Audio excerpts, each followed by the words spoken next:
Okay, let's identify some of the big movers and shakers today in trade on our segment of Market Fatafat. First up, I've got a flag of ICICI Bank and the massive downtick being witnessed over here. Numbers were not that bad. Yes, there was a bit of a spike in the provision figure, and that in turn led to, the profit figure being a bit weakish. But all in all, the operating performance was strong because of the cost reduction, and that stake sale as well did support the operating profit, stake sale in subsidiaries, that is. NII growth was decent, like I mentioned, because of the reduction in the cost of funds. Advance growth moderated, but deposit accretion continued to remain strong. But I think, like I said, it definitely has got to be on account of that higher brokerage, higher provision figure that we saw in ICICI Bank, definitely higher than expected. Brokerage as well, pretty positive. CLSA has a buy, Morgan Stanley too has, an outperform rating, overweight rating rather, on ICICI Bank.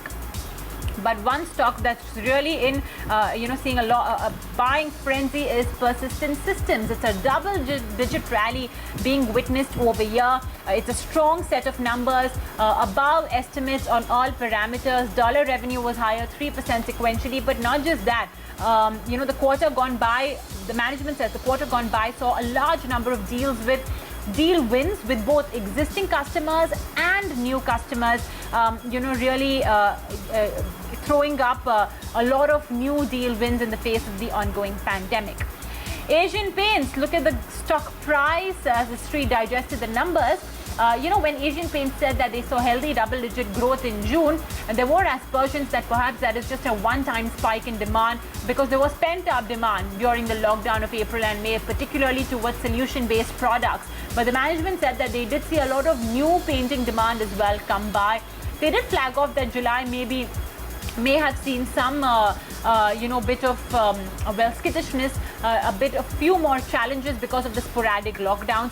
But otherwise, no complaints. Asian Paints, once again, doing very well today as well in trade, almost 3% higher. Look at an NIIT Tech. This stock has seen quite a bit of a rally in the last one odd month, 22% higher. And today as well, look at what we are witnessing in terms of the F&O action.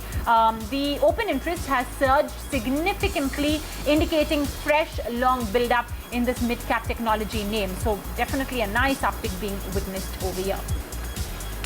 All right, well, on that note, we will take a very short break, but when we return, we will be talking about the Q1 numbers that we are expecting today, so don't go anywhere.